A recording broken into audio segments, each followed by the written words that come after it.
ప్రభువులకు అభివందనములు. మంత్రివర్య, కార్యక్రమాన్ని ఆరంభించండి.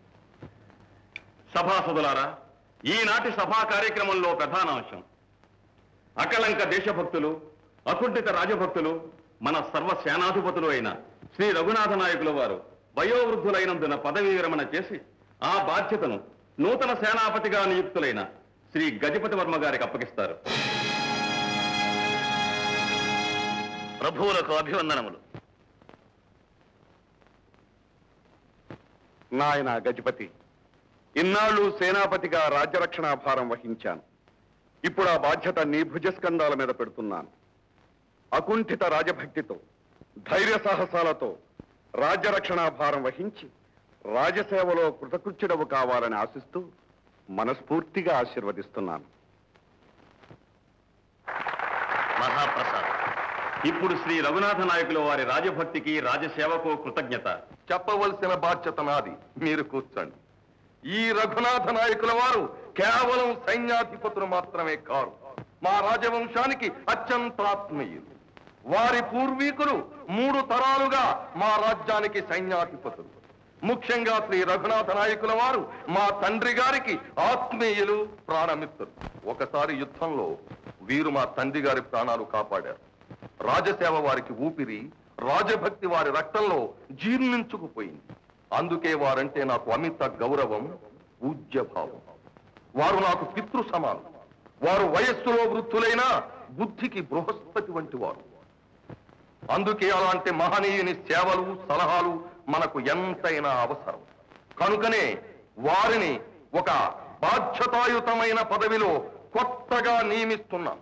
ఈ రాజ్యానికి న్యాయమూర్తిగా ఆ ధర్మాసనాన్ని అలంకరించవలసిందిగా ఆహ్వానిస్తున్నాం. ప్రభు, మీ దయకు కృతజ్ఞుడు. కడ వరకు రాజసేవలోనే నా తనువు కడతేరాలని, రాజసేవకునుగానే నా కన్ను మూయాలని నా చిరకాల వాంఛ. ఆ వాంఛ సఫలమయ్యే అవకాశం కల్పించారు. నా జన్మ తరింపజేశారు. నా వారు పరవారు అనే భేదభావం లేకుండా నిష్పక్షపాత బుద్ధితో ఈ పదవిని నిర్వహించి ఈ ధర్మాసనాన్ని సార్థకం చేయగలరు. అందుకు తగిన మనోధైర్యాన్ని, నైతిక బలాన్ని ప్రసాదించమని భగవంతుణ్ణి మనసారా ప్రార్థిస్తున్నాను. భాగ్యం, ఈ శుభవార్త విన్నావు? కడ వరకు ఈ జీవితాన్ని రాజసేవకి అంకితం చేయగల మహద్భాగ్యాన్ని ప్రసాదించారు ప్రభు. నన్ను న్యాయమూర్తిగా నియమించి పవిత్రమైన ధర్మాసనాన్ని నాకు అప్పగించారు. అలాగా, చాలా సంతోషం. భాగ్యం. సేవకు గుర్తింపు లభించినప్పుడు మనసు ఎంత పొంగిపోతుందో తెలుసు. ప్రభువులు సభాముఖంగా నా రాజభక్తిని ప్రశంసించి నాపై తమకు గల గౌరవ పూజ్య భావాన్ని ప్రకటించినప్పుడు హృదయం ఆనందంతో పొంగి పొరలిపోయింది. ఇక ఈ జన్మకు ఈ కవచం ధరించి ఈ కత్తి పట్టవలసిన అవసరం రాదని భావిస్తున్నాను. ఇవి తీసుకెళ్లి పూజా మందిరంలో దేవుని ఉంచు. దేవి జగన్మాత, నా భర్తకి అవాక్ర పరాక్రమ ధైర్య సాహసాలు ప్రసాదించి అపజయమన్నది లేకుండా మా జీవితాన్ని ధన్యం చేశావు తల్లి. ఇంతవరకు నా పసుపు కుంకుమలను నిలిపి నన్ను సౌభాగ్యవతిగా దీవించిన ఈ కరవాలాన్ని నీ చరణాలు చింత పెడుతున్నాను. భాగ్యం. ఆ జగన్మాత మనల్ని అన్ని విధాలా బాగానే చూసింది. కానీ సైన్యాధ్యక్షుడిగా నా నుండి బాధ్యతను అందుకునేందుకు, నా వారసుడు శాంతి భద్రతలు నిర్వహించడం చూసి నేను ఆనందించేందుకు బిడ్డ లేకుండా చేసింది. ఈ విషయంలో దేవికి మన మీద ఎందుకో అంతటి ఆగ్రహం, ఎందుకో ఇంతటి ముద్ద.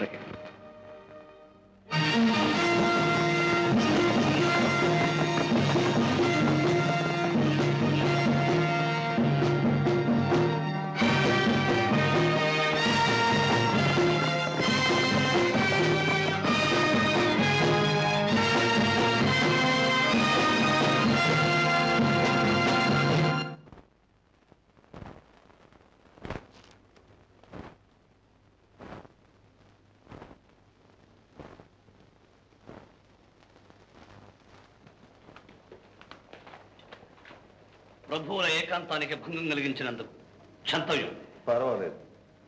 కాలి వేలి గోళ్లు తీయించుకుంటున్నాం. ఇది ఏమిటి?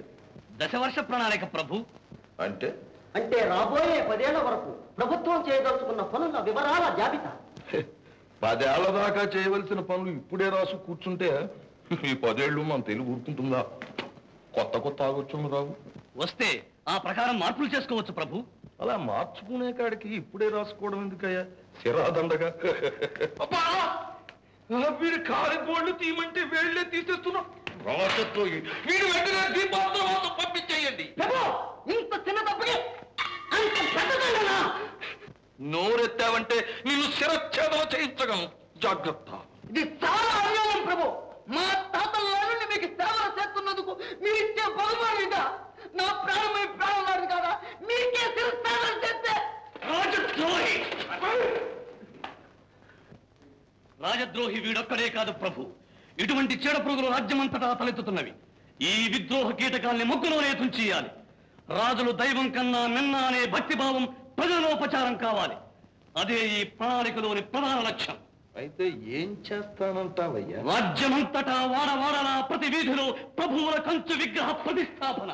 ఆ కంచు విగ్రహాల ఖర్చు ప్రజలే భక్తితో భరించాలి ప్రభు. ఉమ్మడిగా ఓళ్ల మీద పన్నులు వేసి వసూలు చేస్తాం. సరే అయితే, కానీ ఒక్క షరతు. నా నెత్తిన కాకులు వాలకూడదు. అర్థం కాలేదా అప్పకవి?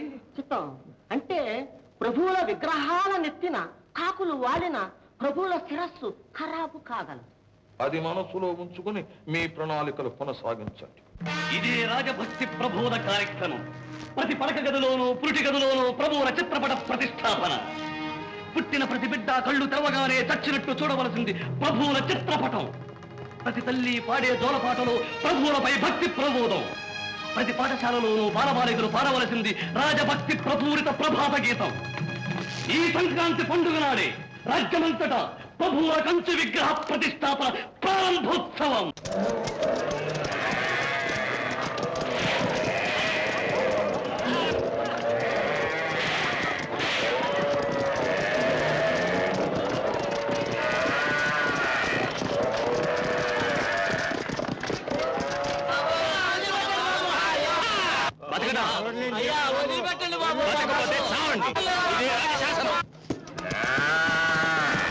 ఏం చేశాం బాబాయ్?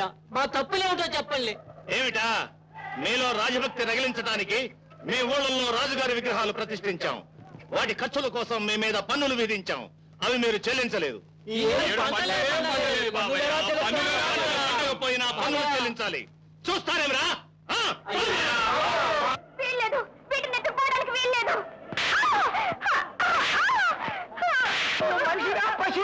ఈ కాలం ఊరిందిరా, మమ్మల్ని కాపాడే దేవుడు వస్తాడా? ఎవడ్రా నిన్ను కాపాడే దేవుడు?